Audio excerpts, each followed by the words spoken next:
दोस्तों अफगानिस्तान के खिलाफ दूसरे टी20 मैच में आयल यशस्वी जायसवाल के तूफान। दोस्तों यशस्वी जायसवाल अफगानिस्तान के गेंदबाजन के बखिया उधेड़ देना और रुलौना खून के आंसू और मात्र इतना गेंदा में ठोक देना 85 रन और तोड़ देना डेरेन शमी के वर्ल्ड रिकॉर्ड। दोस्तों आप भी देखल चाहता नहीं यशस्वी जायसवाल के धुआंधार बैटिंग का पूरा वीडियो, तो ये वीडियो को एक लाइक करके चैनल के सब्सक्राइब जरूर करें।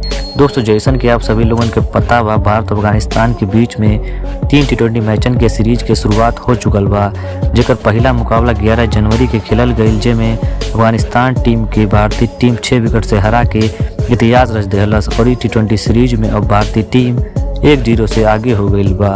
और अब भारतीय टीम अपन दूसर का टी20 मैच 14 जनवरी के अफगानिस्तान के खिलाफ शाम 7:30 बजे से खेली और तीसर का टी20 मैच 17 जनवरी के खेलल जाई। लेकिन दूसर का टी20 मैच शुरू होने से पहले हमनी के मैदान पर तूफान देखने के मिलल यशस्वी जायसवाल के। दोस्तों यशस्वी जायसवाल मैदान में प्रैक्टिस के दौरान मैदान के चारों तरफ चौकों और छक्का जड़ते हुए नजर आइले और केवल 25 गेंदन में ठोक देना 85 रन और अपनी पारी के दौरान लगौना यशस्वी जायसवाल 13 को छक्का और तोड़ देना डेरेन शमी के वर्ल्ड रिकॉर्ड। दोस्तों आप लोगों के यशस्वी जायसवाल के बल्लेबाजी आप लोगों के कैसन लगल, आप अपन राय कमेंट सेक्शन में कमेंट करके जरूर देव। धन्यवाद।